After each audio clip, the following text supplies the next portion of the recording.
Hey guys, I got a package and it's been sitting on my boat for 2 weeks and I've been just dying to bring you guys out here and open up that box and show you what's in it, but it's been so cold. I'm in our illustrious clubhouse right now and we're here to do it today. We're here to open the box and check out what's inside.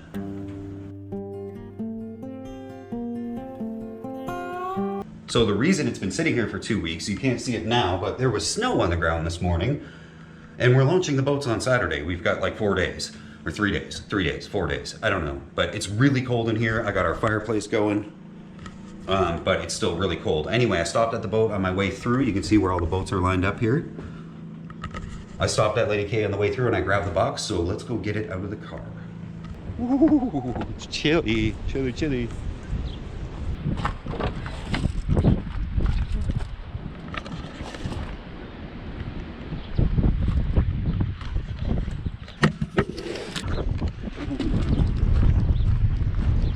Okay, so some of you guys already know what this is and why it's so important. And I'm not going to get into all the technical mumbo jumbo because if you wanted the technical side of Starlink, you'd find about 1 billion YouTube episodes on every explanation you could possibly want. What I am going to get into is why I bought it, where I'm installing it, and exactly what it's going to do for the sailing world or won't do. We just don't know yet. Nobody's really tested this. So Starlink is Elon Musk's internet service. He has this goal to blanket the entire planet globally with reasonably good internet. And when I say reasonably good, right now this is supposed to run at 120 down and 120 up. So 120 meg is a lot of internet if you're used to living in the country or on a sailboat. So Lady K currently has internet. It's line of sight rural internet. It runs at about 8 or 9 meg. This is going to run at 120. It's a huge increase. And to give you an idea of what that speed means, if you're like, say, watching Netflix, that's going to use about 5 meg. So if you've got a 10 meg connection and 2 people in the house are watching Netflix, you're pretty much using what you have for internet. You're using almost all of it. If this is going to run at 120 for a little bit more money, then you can watch a lot more Netflix. Or in my case, you can watch a lot more YouTube, or definitely in my case, upload a lot more YouTube, because not only does this run at 120 download, it's supposed to run at 120 upload as well. The current solution on Lady K runs at about 9 down and 1 up. So at 1 up, it would take me about 2 days to upload a 15-minute YouTube episode. It really is that bad. So what I usually do is I drive to my friend Brad's house because he has fiber and it uploads in about, we were timing it 60, 65 seconds. I'm not kidding, but he's on 500 fiber. Anyway, I have not opened this box yet. I have not watched any YouTube videos on how this works or how to set it up, so you're going to be joining me for the journey of trying to figure it out for the first time. I don't even know what it looks like inside this box, so this is going to be cool. Anyway, a quick sort of synopsis on how it works. So Elon Musk is firing thousands upon thousands of satellites, low Earth orbit satellites, to blanket the entire Earth. You get one of these boxes from him. It's about $500 American, or it was about $700 Canadian. It's the setup package. It's the dish that you're going to have to put on your house or RV or boat, and it shoots straight up and it finds a satellite apparently on its own. It's got like little motors in it and it moves around, and I'm super excited about that. And then you get internet. But the important thing is you don't have to be near any existing infrastructure. You don't need telephone poles or fiber optic cables or anything like that.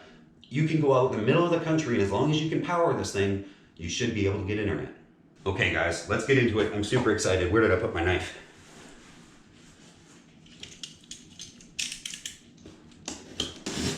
Still sealed. Haven't opened it. And it's been sitting out in the cold on the boat for 2 weeks, so hopefully it's not broken or anything.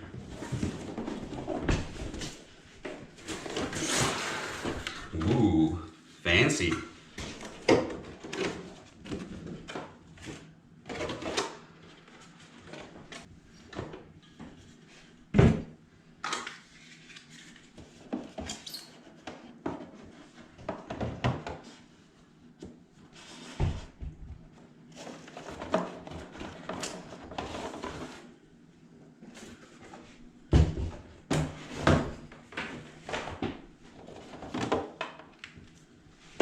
Okay guys, this is what came in the box. We have what I assume is the dish itself. I'm guessing about 100 feet of data cable and power, I would assume, because it's in a proprietary plug. We have some instructions that came with it, which are not infinitely complicated. And then we have the sort of little stand that it's going to sit on. And then we have whatever this thing is. Power over Ethernet, or maybe a router, I don't know. This is really cool. It looks like really high quality stuff. It's very akin to, I would say, like an iPhone. It feels of that quality. It feels really nice, and it looks really nice, and it all smells very new. I like it. But that's it for instructions. Okay. I guess we're gonna plug it in. It's obviously gonna have to go outside, and it's very windy outside, so if we get to that point, I may have to dub over everything with music, but let's plug it in and see what it does, shall we?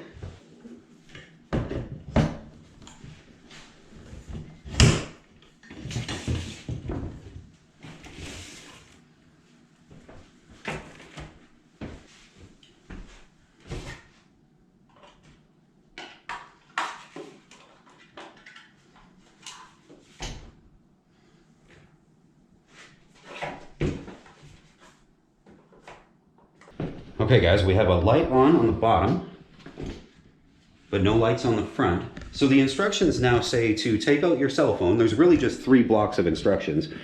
Plug in the dish, plug in the little box thingy, go on your phone and connect to the Wi-Fi. So I guess we'll go on the phone now and connect to the Wi-Fi. I was kind of expecting it to do something. Okay guys, let's do the Wi-Fi thing. I'll screen record my phone so you can see what's going on. Whoa, it's moving! I didn't do this.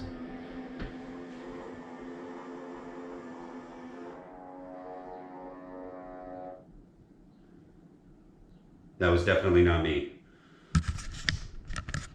Anyway, so it says connect to Starlink. So I do have a Starlink. I'll start screen recording for you guys. And I downloaded the Starlink app before I left the house. That's important. They do tell you you have to download the app.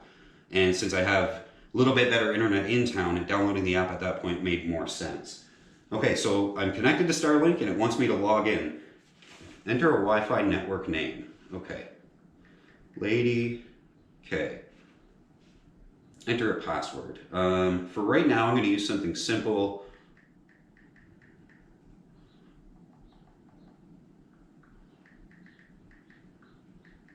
See if it'll let me get away with this. I'll change it later, but for the purposes of this video, we're going to stick with this.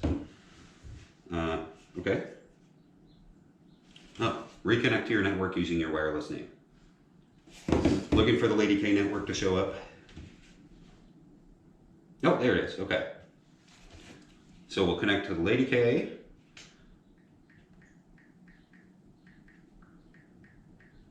Wireless 123 exclamation mark, and let's see what it does. We're in. What do we do now? I'm guessing open the app. Starlink.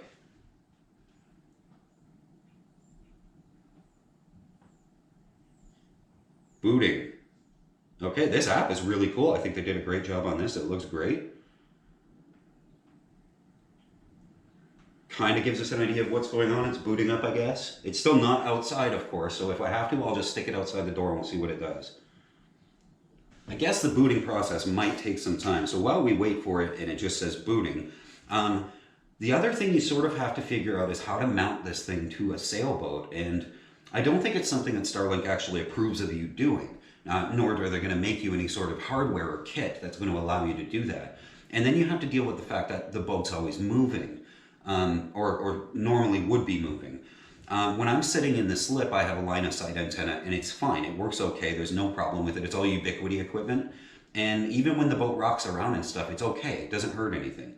So I'm kind of hoping this thing is of the same connection quality that when the boat rocks in the slip, it's not actually going to be a problem. Now, of course, when you're out sailing, it's not going to work. But if you find a good place to anchor, I suspect, without very many waves, you might actually be okay. And I've actually heard of other people wanting to make a gimbal for this thing so that as the boat moves, this thing stays stationary, which I think is a very cool idea. And there's probably a ton of money in it if somebody makes that particular product. while we wait for this thing to get its stuff together, I wanted to let you guys know that Lady K Sailing is brought to you by patrons, people who give a couple of bucks an episode to keep this channel improving and make the whole thing possible. I know there's shout outs to patrons that I need to do. I just don't have my computer, so I don't have the names. But I will give you guys a shout out in the next episode. If you're interested in supporting the channel, head on over to patreon.com/Lady K Sailing. Okay guys, I got impatient. A quick Google search revealed that the first time it starts up, it's going to sit there under booting, and it could be downloading firmware updates and different things like that. So I am actually going to go put it outside where it's going to have some view of the sky, and hopefully that will get that taken care of. So let's get it out there. And it's got a really long cord, so this should be pretty easy.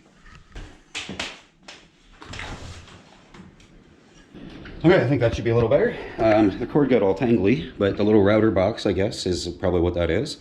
And the cord, and I've got it out on the grass here.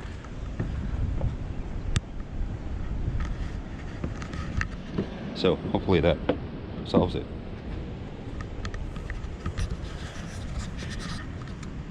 Hey guys, so I was sitting here watching YouTube for like the last 20 minutes and bam, it says online now. Let me screen record it for you. There we go. I just opened the app and it says online. So let's go have a look at the dish and see if it did anything weird. It did, it tilted. Look. It was level last time we were out here.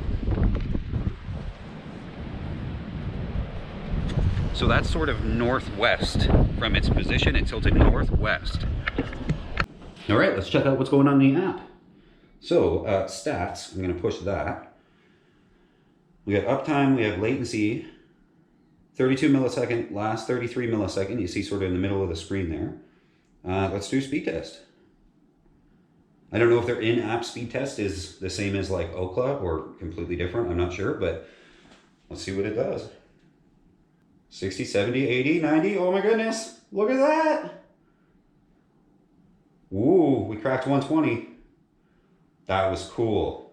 Let's see what the upload is because that's going to matter for the YouTube videos for sure. Router to internet. Interesting.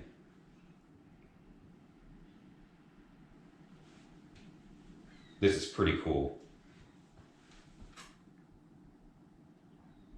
Now bear in mind, this is not where the thing is going to be located permanently. It's just sitting on the lawn out in the wind, which is probably not helping because it's like blowing 20 knots out there today. So that's not spectacular conditions. Yeah, that hardly counts because the router is right there and the iPhone is right here. So we're doing almost 600 to the router, but that seems normal. Okay, so what are our thoughts on this product? I thought this was gonna light up, but it doesn't. And I'm not sure why there's like these ring design thingies with like what looks to be like there should be LEDs and there just isn't. And that's okay. But the setup was pretty easy. The quality feels extremely good. The next step is to wait for it to get a little bit warmer out so that we can see if it actually works on the boat. And it blowing 20 knots is not a good day to try and see if that's going to work. So I'm going to pack it up for now and we're going to try again maybe in a week or so because our boats go in on Saturday, a couple days from now, and we should have some really good weather. It's supposed to be like room temperature outside starting like next week. So that's it for this week, guys. If you guys have comments or suggestions or anything you want to talk about Starlink, or if you want to see something that you're interested in on everything you need to know, let me know down in the comments. I'll see you guys later.